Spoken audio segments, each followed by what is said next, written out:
예수님은 곳곳에서 마음의 시기와 편견에 사로잡힌 바리새인들에게 너희들이 잘못 가르치고 있다. 그리고 비판을 하고 성령님을 통해서 나타내는 명백한 증거를 보여주는데도 하나님께 영광을 돌리지 않고 계속 악령으로부터 나온 것이라고 억지를 부렸어요.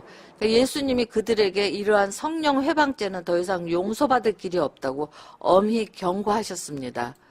나무도 좋고 실과도 좋다 하든지 나무도 좋지 않고 실과도 좋지 않다 하든지 해라. 그 실과로 나무를 알지 않느냐. 독사의 자식들아, 너희는 악하니 어떻게 선한 말을 할 수 있느냐. 이는 마음에 가득한 것을 입으로 말함이라.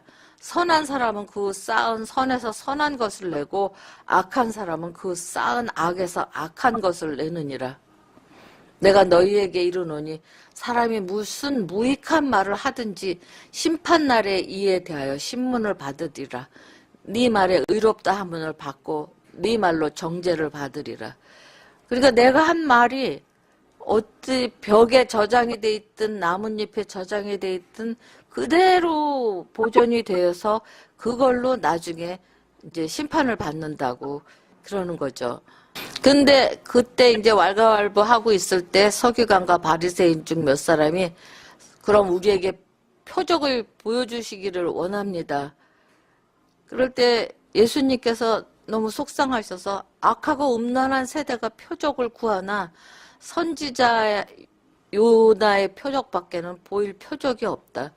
이때까지 병 고치고 뭐 그런 여러 가지를 하셨는데도 믿지를 못하고 있는데 이제 요나의 표적밖에는 이미 예수님이 이들을 위해서 마지막 표적을 준비해 놓으셨잖아요. 그런데 이 표적을 보고도 예수님을 믿지 않는다면 이들은 완전히 멸망하고 말 것입니다. 그럼 이 요나의 표적은 무엇일까? 요나가 아수르 도성인 니누에의 멸망을 선포하기 위해서 파송된 선지자였어요. 그때 아수르는 북쪽 이스라엘을 멸망시킨 그런 나라였거든요. 그러니까 요나가 아니 그 나라를 가서 하나님이 멸망시킨다는 얘기를 할 필요가 없잖아요. 미리 정보를 줄 필요가 없잖아요. 그러니까 그걸로 가기 싫어가지고 다른 데로 가는 배를 탔다가 결국은 하나님이 그 배를 막 풍랑을 치게 해서 그 뱃사람들이 죽을까봐 제사로 요나를 바다에다 빠뜨렸는데 큰 물고기가 삼켰어요. 그래놓고 물고기 뱃속에서 3일 동안 지나면서 사망을 경험했고 거기서 내면의 영적인 것으로 하나님께 막 살려달라고 기도를 해가지고 3일 만에 어떤 바닷가에 토해내게 했거든요. 그래서 이제 요나는 결국은 니느웨 성에 가서 회개를 해가지고 40일 후에 니느웨 성이 멸망할 것이라고 얘기를 했는데 이 니느웨 성 사람들은 하나님을 섬기지도 않고 알지도 못하고 그랬었는데 요나의 이 심판 선포를 듣고는 왕서부터 다 회개를 했어요. 그래서 그들이 멸망에서 구원을 받을 수 있었거든요. 그러니까 요나가 3일 후에 물고기 뱃속에 다시 살아난 것처럼 예수님이 3일 있다가 부활하셨고 부활은 악하고 음란한 이스라엘에게 보여줄 예수님의 마지막 표적이었어요. 그래서 그 요나의 표적을 말씀하시면서 심판 때에 니느웨 사람들이 일어나 이 세대 사람을 정죄하려니 이는 그들이 요나의 전도를 듣고 회개하였음이니와 요나보다 더 큰 이가 여기 있으며 심판 때에 남방 여왕이 일어나 이 세대 사람을 정죄하리니 수바의 여왕이 솔로몬을 만나서 하나님에 대한 이야기를 듣게 되었습니다. 그 여인이 여호와 하나님을 믿었습니다. 그런데 예수님 당시에 사람들은 하나님의 아들로부터 직접 메시지를 들었는데도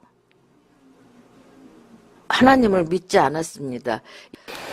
이렇게 마지막 표적을 보고도 회개하지 않아서 예수님이 돌아가신 후에 약 40년 후에 로마 군대에 의해서 처참하게 짓밟혀서 그때 그 이스라엘 사람들이 세계 전국으로 흩어져 나가서 살다가 2000년 조금 못되게 나라 없이 살다가 나중에 이제 나라를 찾게 되었습니다. 이제 예수님은 계속해서 비유로 말씀해 주시는 거예요. 어떤 사람이 씨를 뿌리러 이제 밭에 나가는데 여기나 거기나 마찬가지로 손으로 한 줌 주워갖고 이렇게 던지면서 뿌리잖아요. 근데 그 뿌리가 길에 떨어질 때도 있고 밭과 그 길 사이에 경계선에 있는 돌밭에 떨어질 수도 있고 좋은 땅에 떨어질 수도 있고 그러죠. 그래서 더러는 길가에 떨어지니까 새들이 와서 먹어버렸고 더러는 흙이 얇은 돌밭에 떨어지니까 흙이 깊지 아니하니까 싹이 나오지만 해가 돋은 후에 타서 뿌리가 없으므로 말랐고 더러는 가시떨기 위에 떨어짐에 가시가 자라서 기운을 막았고 더러는 좋은 땅에 떨어짐에 100배 혹 60배 혹 30배의 결실을 얻느니라.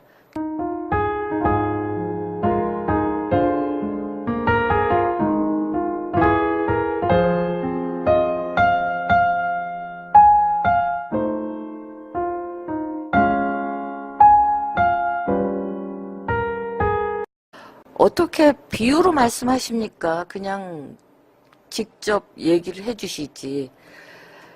그랬더니 예수님이 천국의 비밀을 아는 것이 너희에게는 허락되었지만 저 믿지 않는 사람들은 허락되지 않았다. 그래서 비유로 말씀해서 알아듣는 사람만 알아듣게 하는 것이다. 그런즉 씨 뿌리는 비유를 들어라. 아무나 천국 말씀을 듣고 깨닫지 못할 때는 악한 자가 와서 그 마음에 뿌리온 것을 빼앗느니 이는 곧 길가에 뿌리온 자요. 길가같이 단단한 마음을 갖고 예수님의 말씀을 들으니까 그 완고한 마음이 이 말씀을 거부해버리는 거예요. 또 돌밭에 뿌리온 씨는 처음에는 기쁘게 말씀을 듣는데 말씀 때문에 박해나 환란이 찾아오면 복음을 떠나는 사람들의 마음을 의미합니다.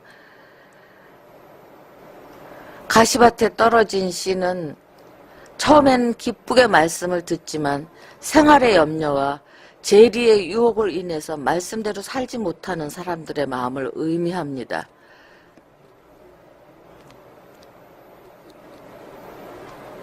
가시밭에 떨어진 씨앗은 처음에는 흙의 수분을 흡수해서 싹을 내지만 가시도 함께 자라나는데 그 가시는 성장력이 더 왕성하기 때문에 가시의 기운에 막혀서 시들어 버리고 마는 것입니다.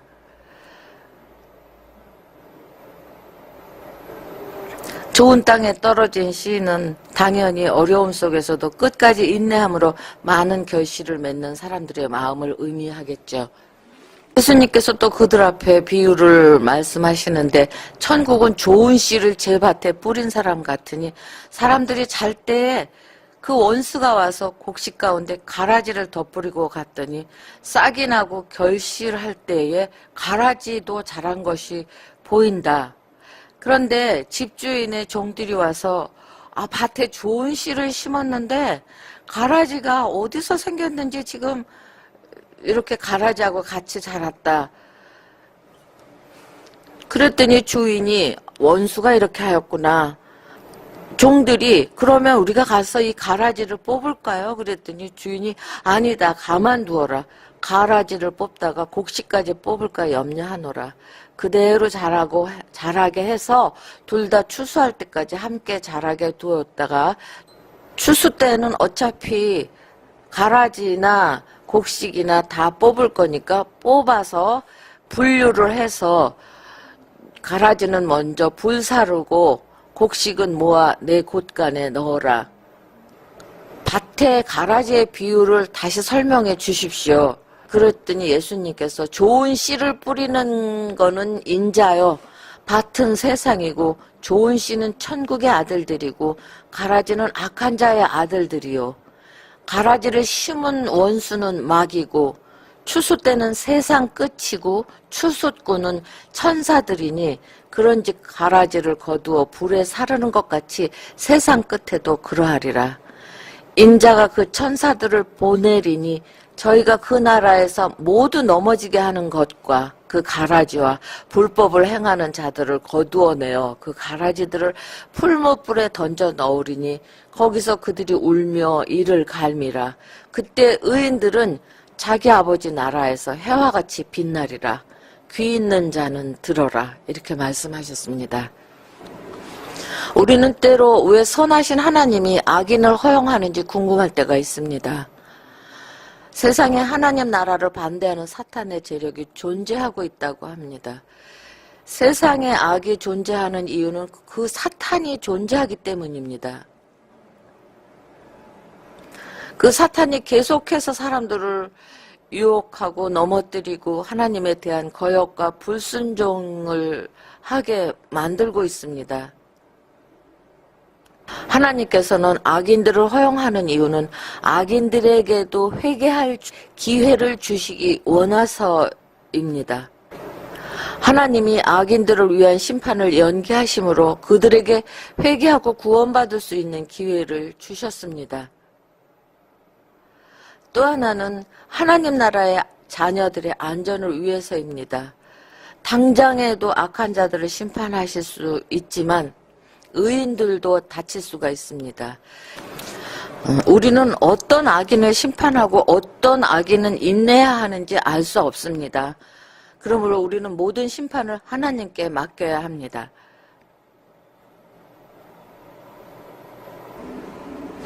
또 가라사대 우리가 하나님의 나라를 어떻게 비하여 무슨 비유로 나타낼꼬 천국은 마치 사람이 자기 밭에 심은 겨자씨 한 알 같으니 이는 모든 씨보다 작은 것이로되 자란 후에는 나물보다 크고 나무가 되매 공중의 새들이 와서 그 가지에 깃들이느니라. 이 겨자씨라는 것은 우리가 보통 보는 깨를 막 부셔가지고 가루를 낸 것 중에 하나 정도 되는 크기예요. 그냥 훅 불면은 콧김에도 날아갈 수 있을 만한. 그런데 그것을 심으면 그렇게 커져서 나무가 돼갖고 새들까지 와서 기울일 정도로 크게 된다고 하는 거죠. 하나님 나라는 성령님을 통해서 계속해서 확장되고 있습니다. 이와 같이 온 세상으로 확장된 하나님 나라도 모든 민족들에게 구원과 안식처를 제공하고 있습니다. 또 비유로 말씀하시되 천국은 마치 여자가 가루 서말 속에 갖다 넣어 전부 부풀게 한 누룩과 같으니라.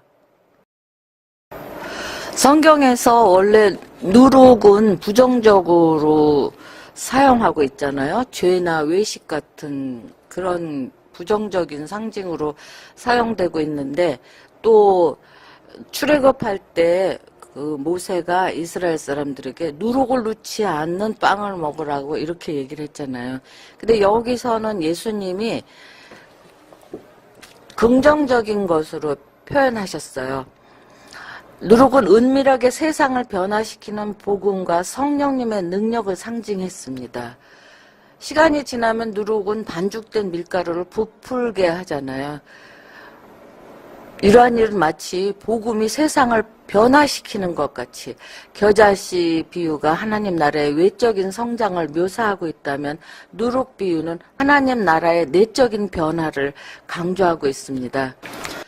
사람들이 등불을 켜서 그릇으로 덮거나 평상 아래 두지 않고 등경을 그 등불 받침대 위에 놓잖아요. 그거는 온 집안을 두루 비치게 하기 위한 것이죠. 등불은 예수님을 의미하고 하나님께서 예수님을 세상에 보내신 것은 인류의 구원을 이루시고 그 구원의 소식을 온 세상에 전파하게 하기 위한 것입니다. 그래서 하나님은 예수님을 높이 들어서 세상의 천국 복음을 널리 전파하게 하셨습니다. 천국은 마치 밭에 감추인 보화와 같으니 사람이 이를 발견한 후 숨겨두고 기뻐하여 돌아가서 자기의 소유를 다 팔아가지고 그 밭을 쌓느니라. 팔레스타인은 전쟁이 매우 잦았다고 합니다. 그리고 정복자들은 각 집을 찾아다니면서 각종 귀한 보물들을 약탈해 갔는데 부유한 사람들은 전쟁이 나면 아무도 모르게 보물을 밭에 숨겨두곤 했답니다. 그리고 그들은 다 털어간 후에 땅을 파서 그 보물들을 다시 제자리에다 갖다 놨습니다. 근데 종종 보물을 숨겨둔 사람이 전쟁터에서 죽는 일이 일어났습니다.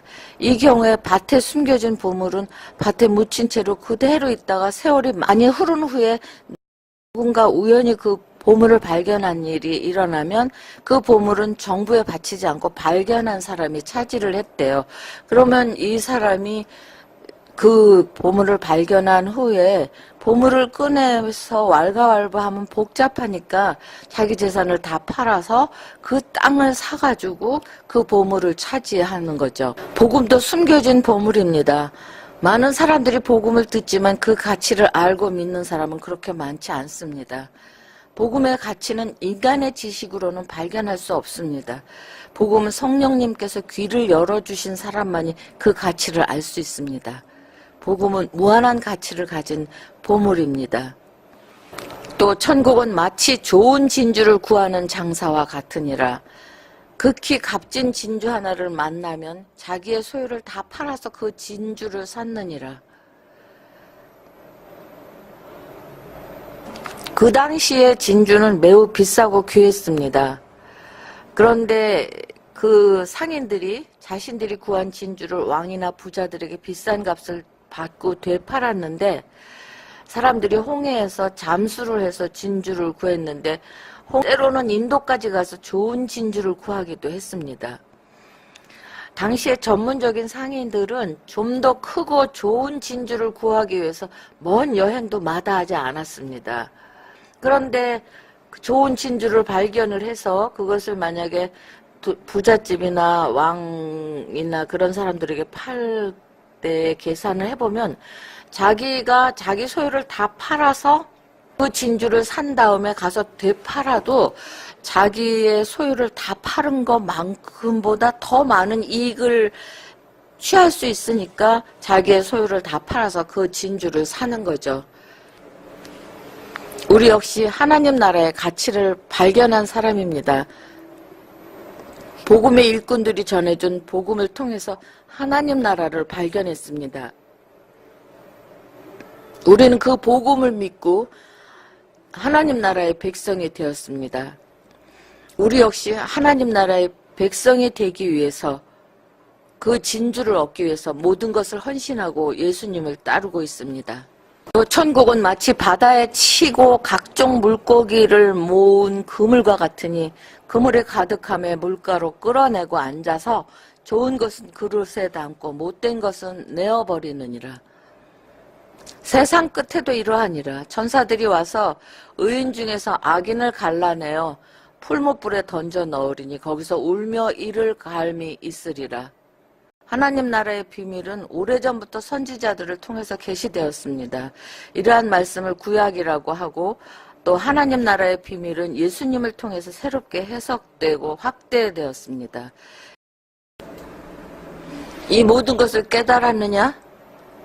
예수님은 자신의 가르침을 받은 제자들을 하나님 나라의 서기관으로 새롭게 임명하셨습니다. 비밀을 사람들에게 전하는 사명을 위임받았습니다. 예수님은 하루 종일 해안에 모인 무리들을 가르치시고 날이 저물게 되자 건너편으로 가자고 하셨어요. 예수님이 갈릴리 바다 건너편으로 가셔서 그곳에서도 하나님 나라를 전하기를 원하셨습니다. 그런데 예수님이 배에 타신 후에 바다 건너편을 향해서 출발을 했는데 갑자기 바다 한가운데 들어섰을 때 바다에 큰 바람이 불고 큰 파도가 일기 시작하고 그 바람과 파도는 사납게 배를 흔들어댔고 배 안에는 물로 가득 차게 되었어요. 그런데 이때 예수님은 배의 선미 쪽에서 주무시고 계셨거든요. 그러니까 지금 이 제자들 중에는 어부로 바다에서 수많은 경험을 한 사람들이 여럿이 있음에도 불구하고 지금 너무너무 겁을 내고 있는데 그래도 자기네들끼리 어떻게 해볼까 이렇게 하다가 끝내는 예수님을 깨우는 거예요. 그 제자들이 주여 구원하소서 우리가 다 죽겠나이다 이렇게 했더니 예수님께서 일어나셔서 어찌해서 무서워하느냐 믿음이 적은 자들아. 그리고 일어나서 바람과 바다를 꾸짖으시니까 아주 잔잔하게 되었거든요.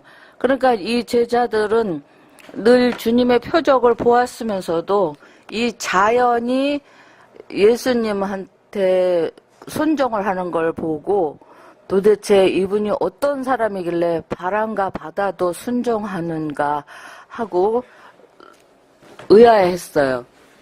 그래서 이제 다시 배를 타고 갈릴리 바다 건너편에 도착을 했는데 거기에 거라사 사람들이 살고 있는 지방에 들어갔습니다.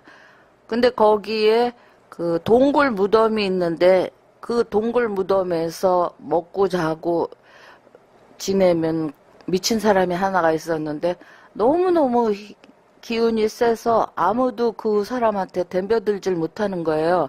더러운 귀신 들린 사람이 거기에 살고 있다고 이제 소개가 되고 있는데 쇠사슬로 이 사람을 묶어놨어도 쇠사슬을 끊고 그래서 이제 사람들이 다 포기할 정도였어요. 밤낮 무덤 사이에서나 산에서 소리를 꽥꽥 지르고 돌로 자기 몸을 상하고 예수님을 보고는 이상하게 조용하게 와서 무릎을 꿇는 거예요.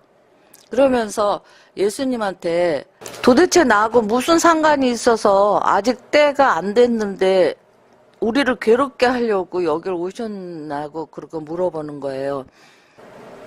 이 귀신에 들린 사람은 멀리서 예수님을 알아봤고 또 이분이 와서 자기네들을 막 해치고 악한 영을 해치고 그럴 때가 있다는 것을 아는 거죠. 그래서 지극히 높으신 하나님의 예수여 나와 당신이 무슨 상관이 있습니까? 때가 이르기 전에 우리를 괴롭게 하려고 여기 오셨습니까? 그러면서 자기네들을 제발 무적행으로 보내지 말라고. 근데 이 사람은 혼자인데 자꾸만 우리들 이렇게 얘기하는 거는 예수님이 네 이름이 뭐냐고 물어보니까 자기는 군대라고 그러는 거죠.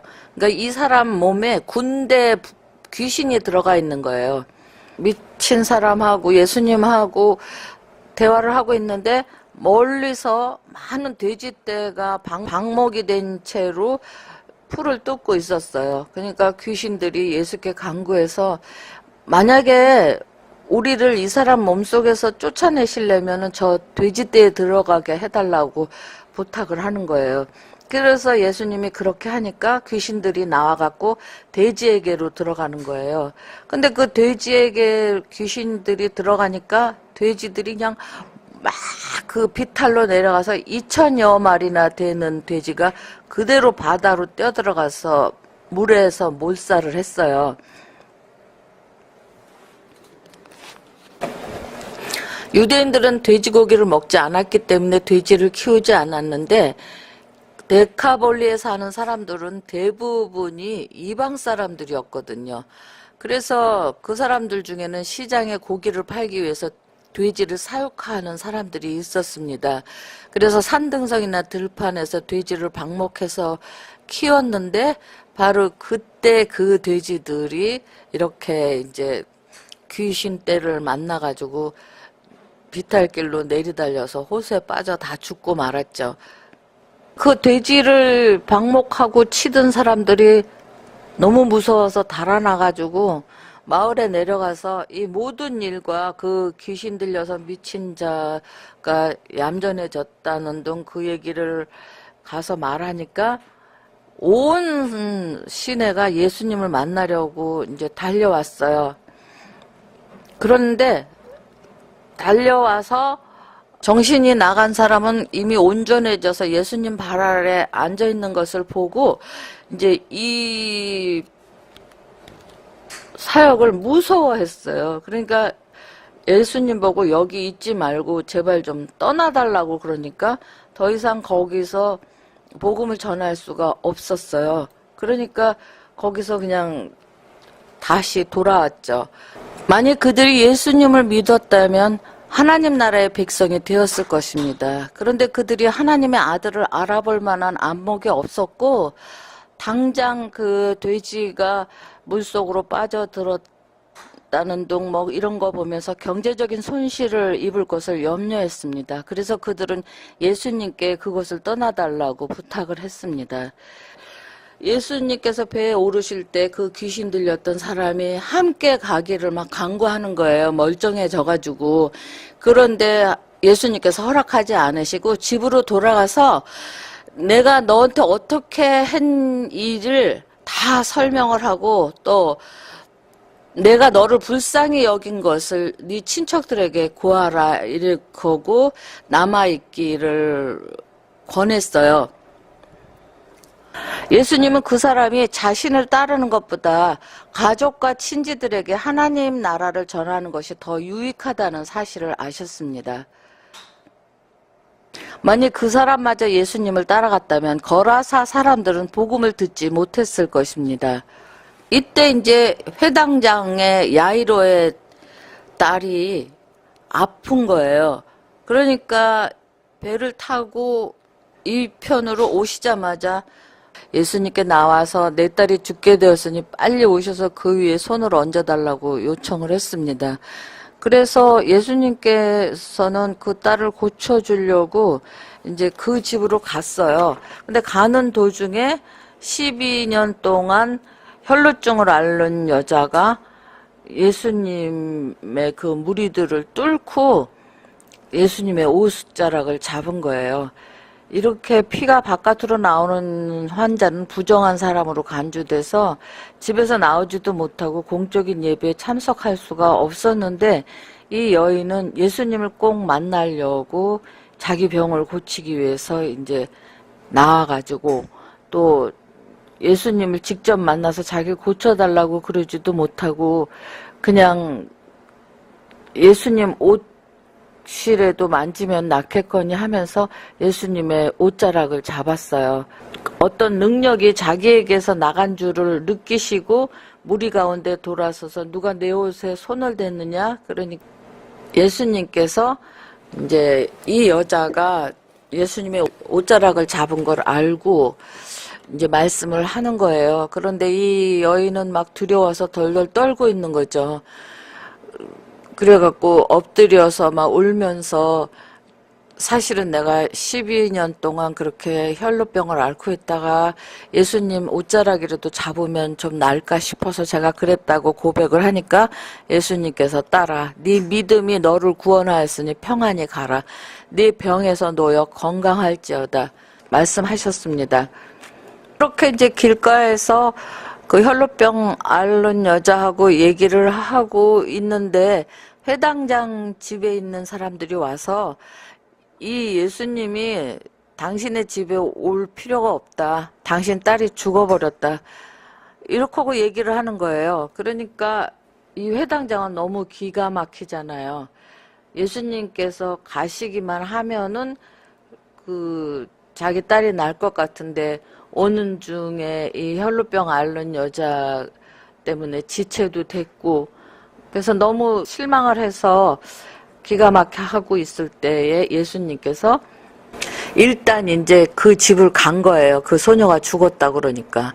그러는데 벌써 장례 준비를 하고 헌화를 하고 그렇게 하는 걸 보고 예수님께서 물러가라. 이 소녀가 죽은 것이 아니라 잔다. 하시니까 사람들이 막 비웃는 거죠. 분명히 죽은 걸 보고 장례 준비를 지금 하고 있는데 예수님께서 이 사람들을 다 내보낸 후에 아이의 부모와 예수님과 같이 한 제자 몇을 데리고 아이 있는 곳으로 들어가서 아이의 손을 잡고 가라사대 달리다굼 이렇게 하시니 이제 소녀야 내가 너한테 말하노니 일어나라 하는 뜻이래요. 그 소녀가 곧 일어나서 걸으니 나이가 12살이라. 이제 예수님께서 이 아이가 살아났으니까 먹을 것을 주라 그러고 명하셨어요. 이제 이 소문이 그 온 땅에 퍼졌어요. 당시에 유대인들은 잘못된 메시아관을 가지고 있어서 메시아가 와서 로마로부터 이스라엘을 구원하고 유대인 중심의 세계적인 나라를 세울 것이라고 생각을 했습니다. 그래서 로마인들은 메시아를 로마에 항거할 반역자로 알고 있었는데 예수님은 그들에게 쓸데없는 오해를 사지 않기 위해서 잠시 동안 자기의 신성을 감추셨습니다. 하지만 그 사실을 완전히 숨기지 못했습니다. 예수님께서 회당장 야이로의 딸을 고쳐주시고 난 다음에 이제 그 집을 떠났어요. 그래서 길을 가실 때에 시각 장애인 두 사람이 다윗의 자손이여 우리를 불쌍히 여기소서 이러고 부르짖었어요. 이 다윗의 자손은 정치적인 동시에 종교적인 의미가 담긴 말입니다. 다윗의 자손은 종말에 와서 영원한 하나님 나라를 세우실 메시아를 의미하는 말이었습니다. 또 하나 이 메시아는 정치적인 의미를 내포하고 있잖아요. 예수님 당시에 이스라엘이 로마의 지배를 받고 있었는데 유대인들은 다윗의 자손이신 메시아께서 오셔서 자신들을 로마의 손에서 해방시킬 것을 고대했습니다.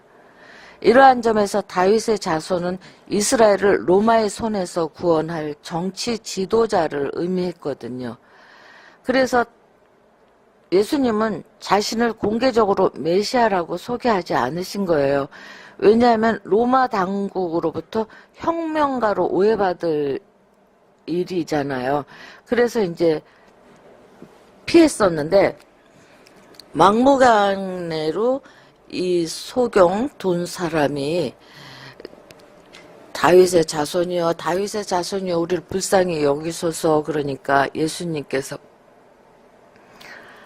내가 너희들 눈을 능히 고칠 줄 아느냐? 이러고 물어보니까 주여 그러하오이다. 그러니 예수님께서 또 이들의 믿음을 보셨잖아요. 그래서 눈을 만지시며 가라사대 너희 믿음대로 되라 하시니까 그 눈들이 밝아진 거예요. 그러니까 계속해서 지금 예수님께 병 고침을 받는 사람들을 쭉 소개를 하다가 보면은 그 사람이 믿고 예수님께 간구할 때에 그대로 이루어졌죠. 항상 병 고쳐주실 때 네가 믿느냐 이러고 물어보시잖아요. 그럴 때 믿습니다. 그렇게 대답했을 때 그 믿음대로 됐습니다. 여기서도 이제 예수님께서 걱정되시는 게 이 예수님이 병 고치신 소문이 온 땅에 전파돼서 로마 당국에서 예수님을 찾는 일이 빨라질까봐 그래서 그 눈 고쳐준 사람들에게 아무에게도 이 얘기를 하지 말라고 그랬어요. 그런데 그 소경들이 눈을 뜨고 나서 그 얘기를 예수님하고는 입장이 다르니까 안 할 리가 없죠. 그래서 온 땅에 퍼진 거예요. 또 예수님이 지나가실 때 귀신 들려서 벙어리 된 자를 어떤 사람이 예수께 데려오니까 귀신이 쫓겨났어요. 그러고 벙어리가 말을 했어요. 그래서 사람들이 너무 이상하게 생각하면서 소문은 듣고 있었지만 여기서 막상 직접 본 사람들은 너무 깜짝 놀랄 거 아니에요. 그래서 이스라엘 가운데서 이런 일을 본 적이 없다.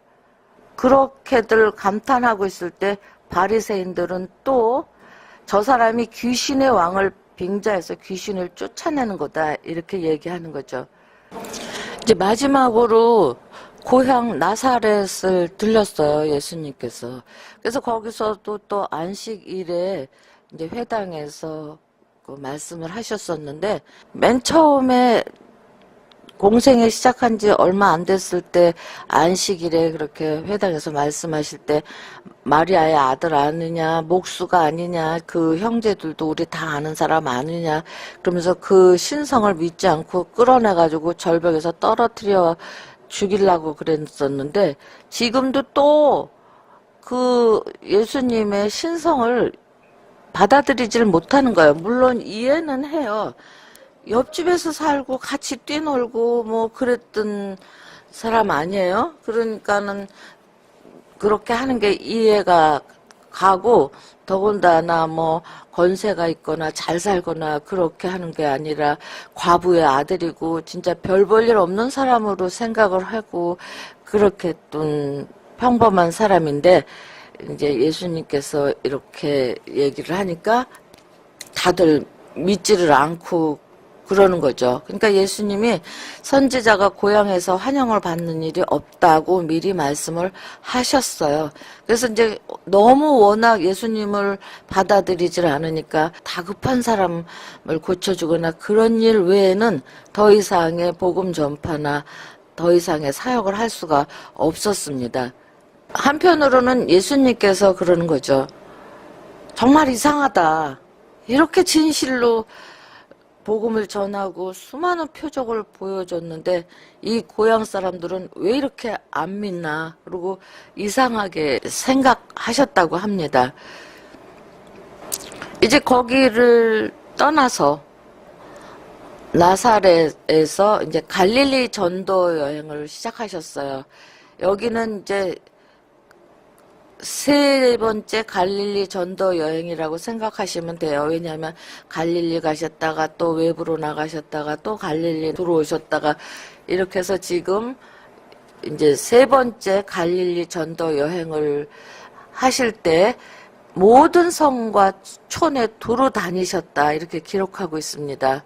직접 찾아다니면서 무리를 지어서 사는 큰 마을, 언덕 위에 있는 작은 마을, 사람들로부터 멀리 떨어진 작은 마을까지 일일이 찾아다니면서 말씀을 가르치고 복음을 전파하시고 병과 약한 것들을 고쳐주셨습니다. 예수님이 이렇게 하시는 것은 이 사람들을 보시고 민망히 여기시고 불쌍하게 생각하시는 거예요. 이들의 그 신앙 정체가 하나님도 온전히 믿지 않고 이방신도 섬기고 이두저도 아닌 유대인들이 수없이 많으니까 목자 없는 양과 같이 고생하면서 떠돌아다니는 것처럼 살기 때문에, 그러니까 이 사람들이 실제적으로 떠돌아다니면서 산다는 것이 아니라 그 마음이 길 잃은 양처럼 방황하며 어둠의 영들과 세상 풍습을 따라서 살아가고 있는 것을 말하는 겁니다. 그래서 제자들에게 이르시되 추수할 것은 많은데 일꾼은 적구나. 그러므로 추수하는 주인에게 청해서 추수할 일꾼을 보내어 주소서 하라. 하나님께 기도해서 그 복음 전파할 일꾼을 좀 보내달라고 기도하라는 거죠. 이제 예수님께서 그 12제자를 부르셔서 능력을 주는 거예요. 더러운 귀신을 쫓아내고 모든 병과 모든 약한 것을 고치는 권능을 주셨어요. 예수님께서 하셨던 그 능력을 제자들에게 주셨어요. 이제 이 12제자를 불러서 전도 현장에 투입시켰습니다. 제자들에게 복음의 일꾼을 위해서 기도하라. 그리고 전도 현장으로 가라. 그러면서 모든 능력을 주셨거든요. 그런데 그냥 혼자씩 보내지 않고 둘씩 짝을 지어서 보냈습니다. 그렇게 해서 둘씩 짝을 지어서 보내면서 말씀하시되 이방인의 길로 가지 말라. 사마리아인의 고을에도 가지 말고 차라리 이스라엘 집에 잃어버린 양에게로 가라. 예수님도 이방인한테 가신 것이 아니라 갈릴리나 이렇게 이스라엘 사람들이 살고 있는 곳으로 다녀셨고, 예루살렘에 올라가실 때에 우정 사마리아 사람들을 전도하시려고 그 길로 가셨었어요. 근데 그때 그 수가성 여인하고 잠깐 우물가에서 만나서 그 동네 사람들이 주님을 영접했지만 사마리아 전체가 주님을 영접한 게 아니거든요. 그러니까 그때 당시에도 사마리아 사람은 다른 곳에서 예배를 하고 이 유대인들하고 서로 아주 적대감을 갖고 있었기 때문에 제자들 보러 이제 사마리아에 들리지 말고 이방인의 길로도 가지 말고 지금 현재 이스라엘 사람들 중에 안 믿는 사람들이 너무 많잖아요. 그 잃어버린 양에게로 가라. 이제 첫째로 예수님은 복음을 전할 때 순서를 따르셨습니다. 성경의 천국 복음은 원래 모든 민족을 위해 준비된 것이었습니다. 예수님이 이 땅에 오셔서 부활하시고 성령을 보내주시고 이러면서 우리가 예수님을 구주로 영접하면은 다 하나님의 아들이 되는 것이 기본인데 이방인에게 복음이 전해지는 순서가 먼저 이스라엘 백성들에게 전파되고 그 후에 그들을 통해서 다른 민족에게로 전파되도록 계획이 되어 있었거든요. 구약 성경에 이미 오래전에 복음이 예루살렘에서 시작되어 사마리아와 온 유대와 땅끝으로 전파될 것을 예고했습니다. 그래서 이러한 성경을 따라서 제자들에게 먼저 이스라엘에게 복음을 전파하게 하셨던 것입니다. 그리고 추가로 너희 전대에 금이나 은이나 동이나 가지지 말고 여행을 위해서 주머니나 두벌 옷이나 신이나 지팡이를 가지지 말라. 이는 일꾼이 저 먹을 것 받는 것이 마땅함이라. 국방을 지키는 군인도 나라에서 필요한 의식주를 제공받게 되어 있는 것처럼 하나님 나라의 일꾼들도 필요한 의식주를 하나님으로부터 받게 되어 있습니다. 그래서 전도할 때에 누군가를 통해서 채워주시고 그러는 일이 반드시 있죠. 아무 성이나 촌에 들어가든지 그 중에 합당한 자를 찾아내서 너희 떠나기까지 거기서 머물라. 그리고 그 집에 들어가면서 평안하기를 빌라. 그 집이 너희가 기도한 평안이 거기 임할 것이고 만일 합당치 아니하면 그 평안이 너희에게 돌아올 것이니라. 누구든지 너희를 영접도 아니하고 너희 말을 듣지도 아니하거든 그 집이나 성에서 나가 너희 발에 먼지를 털어버리라. 내가 진실로 너희에게 이르노니 심판날에 소돔과 고모라 땅이 그 성보다 견디기 쉬우리라. 제자들을 반대하는 마을에서 어떻게 처신해야 하는지 가르쳐 주셨습니다. 복음을 거절한 마을이 하나님 나라와 아무 상관이 없다는 사실을 나타내는 겁니다. 하나님께서 주신 마지막 구원의 기회를 거부했습니다. 이제 모든 심판의 책임은 복음을 거절한 마을이 져야만 했습니다.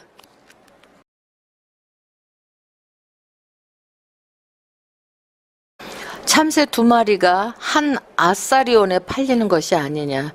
그러나 너희 아버지께서 허락지 아니하시면 그 하나라도 땅에 떨어지지 아니하리라. 너희에게는 머리털까지 다 세신 바 되었나니 두려워하지 말라. 너희는 많은 참새보다 귀하니라. 누구든지 사람 앞에서 나를 시인하면 나도 하늘에 계신 내 아버지 앞에서 저를 시인할 것이요 누구든지 사람 앞에서 나를 부인하면 나도 하늘에 계신 내 아버지 앞에서 저를 부인하리라. 내가 세상에 화평을 주러 온 줄로 생각지 말라. 화평이 아니요 검을 주러 왔노라. 예수님은 세상에 평화를 주기 위해서 오셨습니다. 그러나 이 평화는 사탄과 악의 세력들과의 전쟁을 전제로 하고 있습니다. 진정한 평화는 악의 세력들과 싸워 이김으로 얻을 수 있습니다. 그러므로 예수님을 따르는 제자들도 악의 세력들과 투쟁할 수밖에 없습니다. 내가 온 것은 사람이 그 아비와 딸이 어미와 며느리가 시어머니와 불화하게 하려 함이니 사람의 원수가 자기 집안 식구라. 아비나 어미를 나보다 더 사랑하는 자는 내게 합당치 아니하고 아들이나 딸을 나보다 더 사랑하는 자도 내게 합당치 아니하고. 이게 천국 백성들이 겪게 될 분쟁들에 대해서 몇 가지 예를 들어주셨습니다. 가정에서 영적 분쟁이 일어날 것이라고 말씀하십니다.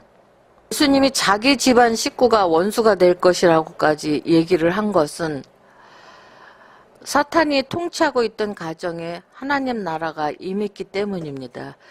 그러니까 예수님을 믿지 않았던 가정에 그 누구 한 사람이 예수님을 영접을 하게 되면은 그 사람이 더 이상 사탄을 따르지 않고 성령님의 통치를 받아 살아갑니다. 그러면은 이 가정에는 성령님을 따르는 사람들과 사탄을 따르는 사람들로 나누어지기 때문에 이 두 세력은 서로 갈등할 수밖에 없습니다. 그래서 다 전도가 돼서 온전히 하나가 되기까지는 그 믿지 않는 가족과 믿는 가족과의 부다한한 분쟁이 일어날 수밖에 없습니다. 부모가 예수님을 믿는 자녀를 쫓아내고 어머니가 예수님을 믿는 딸을 외면하고 예수님을 믿는 아내와 불신 남편이 분쟁하고 시어머니가 예수님을 믿는 며느리와 충돌하는 일이 일어납니다. 또 예수님이 아비나 어미를 나보다 더 사랑하는 자, 아들이나 딸을 나보다 더 사랑하는 자도 내게 합당치 않다고 말씀하셨습니다. 사탄이 가장 친한 사람들을 통해서 우리가 예수님을 따르지 못하도록 방해를 합니다.